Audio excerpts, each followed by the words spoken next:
Very good evening to all of you. मैं पूनम सिंघल। आज हम डिस्कस करेंगे 12th क्लास ज्योग्राफी के इम्पोर्टेंट पीवाईक्यू के कुछ लॉन्ग क्वेश्चंस जो इस प्रकार हैं। जनसंख्या की विशेषताएं, वितरण का स्थानिक प्रतिरूप। यानी जनसंख्या की हम विशेषताओं को देखेंगे और उनके स्पेशल पैटर्न को, कि किस तरह से जनसंख्या कौन कौन से स्थानों पर किस प्रकार से बसी हुई है। जनसंख्या का स्थानिक वितरण यह दर्शाता है कि संपूर्ण देश में लोग किस प्रकार से बसे हुए हैं। जनसंख्या का स्थानिक वितरण भौगोलिक, आर्थिक, सामाजिक, सांस्कृतिक व राजनीतिक कारकों पर निर्भर करता है। यानी किसी भी देश में ये सभी कारक किसी भी जनसंख्या को बहुत हद तक प्रभावित करते हैं। वितरण को प्रभावित करने वाले कारक। नंबर वन, स्थलाकृति। पर्वतीय क्षेत्रों में कम, जबकि मैदानी क्षेत्रों में अधिक जनसंख्या पाई जाती है।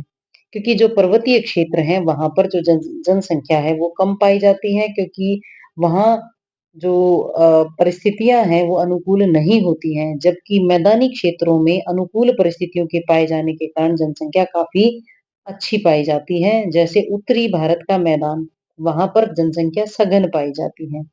नंबर टू, जलवायु। जलवायु अनुकूल है तो जनसंख्या अधिक होगी, जबकि प्रतिकूल जलवायु में जनसंख्या कम पाई जाती है। नंबर थ्री, जल की उपलब्धता। स्वच्छ और पीने लायक जो जल है उसकी उपलब्धता जनसंख्या की वृद्धि में बहुत सहायक होती है, बहुत ही इंपॉर्टेंट रोल अदा करती है। नंबर फोर, समतल व उपजाऊ भूमि। जहां पर समतल और उपजाऊ भूमि मिलेगी वहां लोग आसानी से कृषि कर पाएंगे और खाद्यान्न का उत्पादन अधिक होगा, जिससे जनसंख्या वृद्धि होगी। नेक्स्ट है रोजगार के अवसर। जिन स्थानों पर रोजगार के अवसर आसानी से और ज्यादा मात्रा में उपलब्ध होंगे वहां पर जनसंख्या अधिक होगी। जैसे दिल्ली। दिल्ली में रोजगार ज्यादा है तो वहां पर जनसंख्या ज्यादा पाई जाती है। नेक्स्ट है सरकार की नीतियां। सरकार की नीतियां जनसंख्या के अनुकूल होनी चाहिए, तो वहां पर जो है जनसंख्या अधिक हो जाएगी।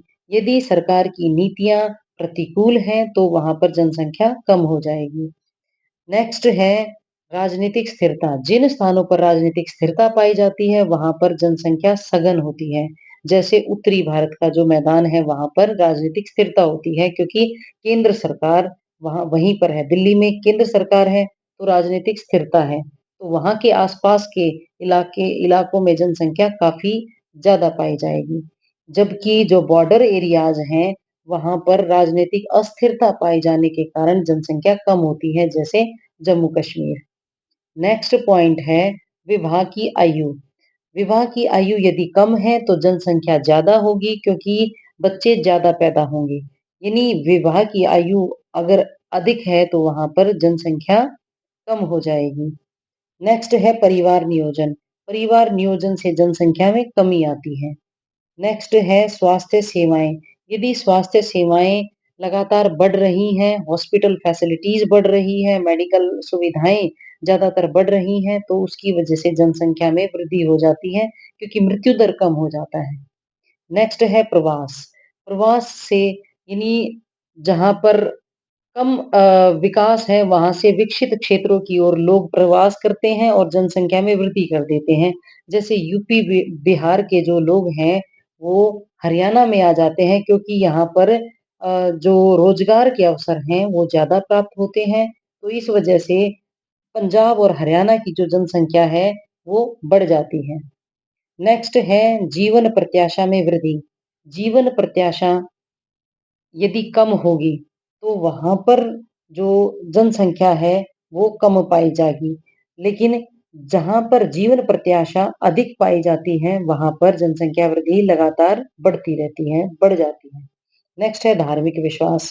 कुछ धर्म में भी जनसंख्या अधिक पाई जाती है। जैसे मुस्लिम धर्म में 4 शादियां करने का प्रावधान है, तो इसकी वजह से बच्चे भी अधिक पैदा होते हैं और जनसंख्या में वृद्धि का एक कारण बनते हैं। नेक्स्ट जो क्वेश्चन नेक्स्ट हमारा पॉइंट है स्थानिक वितरण। स्थानिक वितरण को जब हम डिस्कस कर रहे हैं तो नंबर वन है सघन जनसंख्या।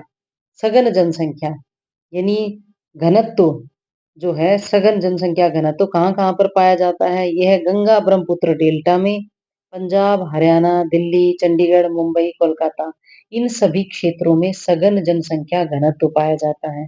क्योंकि ऊपर दिए गए जो भी कारण हैं वो सारे के सारे यहाँ पर उपलब्ध होते हैं। तो यहाँ सघन जनसंख्या पाई जाती है। जैसे देखिए हमने ये दर्शाया है कि यहाँ उच्च जनसंख्या घनत्व पाया जाता है। जबकि बॉर्डर का जो एरिया है राजस्थान, गुजरात, यहाँ एक तो थार मरुस्थल है और दूसरा राजनीतिक स्थिरता पाई जाती है बॉर्डर के इलाकों में, तो यहाँ पर अल्प जनसंख्या पाई जाती है। उसके अलावा जम्मू कश्मीर का एरिया और लद्दाख का जो इलाका है, वहाँ पर एक तो ठंड बहुत ज़्यादा है और दूसरा यहाँ पर राजनीतिक अस्थिरता पाई जाती है, इसीलिए यहाँ पर भी अल्प जनसंख्या पाई जाती है। जबकि मध्य प्रदेश और जो मध्य भारत है, वहाँ पर मध्यम जनसंख्या पाई जाती है। नेक्स्ट है, देखिए मध्यम जनसंख्या घनत्व आंध्र प्रदेश, कर्नाटक, उड़ीसा और मध्य प्रदेश आदि में पाया जाता है। अल्प जनसंख्या घनत्व मिलेगा जम्मू कश्मीर, लद्दाख और थार मारूस्थल जो हम मैप में देख चुके हैं। तो इस प्रकार हम निष्कर्ष रूप में यह कह सकते हैं कि भारत की जो जनसंख्या है अत्यंत विषम है और नीतिगत योजनाओं और संसाधनों का जो प्रबंधन है उसके द्वारा इन्हें समझना अति आवश्यक है। अब हम नेक्स्ट क्वेश्चन पर चलते हैं। जनसंख्या वृद्धि। जनसंख्या वृद्धि किसे कहते हैं? किसी क्षेत्र विशेष में जनसंख्या में एक निश्चित समय अंतराल में होने वाले धनात्मक या ऋणात्मक परिवर्तन को जनसंख्या वृद्धि कहते हैं। यानी ये परिवर्तन धनात्मक या ऋणात्मक दोनों ही तरीके से होता है, उसे हम जनसंख्या वृद्धि कहेंगे। और यह जन्म दर, मृत्यु दर तथा प्रवास द्वारा प्रभावित होती है। यानी यदि जन्म दर या मृत्यु दर या प्रवास में परिवर्तन होता है और जनसंख्या बढ़ जाती है तो हम उसे धनात्मक वृद्धि कहेंगे और यदि जनसंख्या कम हो जाती है तो उसे ऋणात्मक वृद्धि कहेंगे।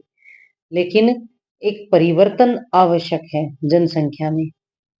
अब इसकी विशेषताएं पे हम नजर डालते हैं। विशेषताएं नंबर 1, भारत की जनसंख्या वृद्धि असमान है। नेक्स्ट है, स्वतंत्रता के बाद 1951 से 1981 तक जनसंख्या विस्फोट काल माना जाता है। यानी भारत में 1951 से 1981 तक जनसंख्या वृद्धि जो थी बहुत ज्यादा थी और उसे हम जनसंख्या विस्फोट का काल कहते थे। नंबर 3, वर्तमान में वृद्धि दर में गिरावट आई है जिसकी वजह से हमारा जो भारत है वो अब थर्ड स्टेज में है। नेक्स्ट जो पॉइंट है वो है जनसंख्या स्थिरीकरण की ओर, कि अब लगातार जो जनसंख्या है वो स्थिरीकरण की ओर बढ़ रही है। नेक्स्ट पॉइंट है अधिक वृद्धि वाले राज्य कौन कौन से हैं? बिहार और उत्तर प्रदेश, ये अधिक जनसंख्या वृद्धि वाले राज्य हैं। कम वृद्धि वाले राज्य कौन से हैं? केरल और तमिलनाडु, यहाँ कम वृद्धि पाई जाती है। देखिए अधिक जनसंख्या वृद्धि वाले जो राज्य हैं वो बिहार, उत्तर प्रदेश और कम वृद्धि वाले हैं केरल और तमिलनाडु। प्रभावित करने वाले कारक हैं जन्म दर, मृत्यु दर और प्रवास। तो निष्कर्ष रूप में हम कह सकते हैं कि वर्तमान में भारत की जनसंख्या स्थिरीकरण की ओर बढ़ रही है और क्षेत्रीय विषमता जो है एक चुनौती बनी हुई है। आज के लिए इतना ही। बाकी नेक्स्ट क्वेश्चन हम नेक्स्ट वीडियो में डिस्कस करेंगे। Thanks for watching.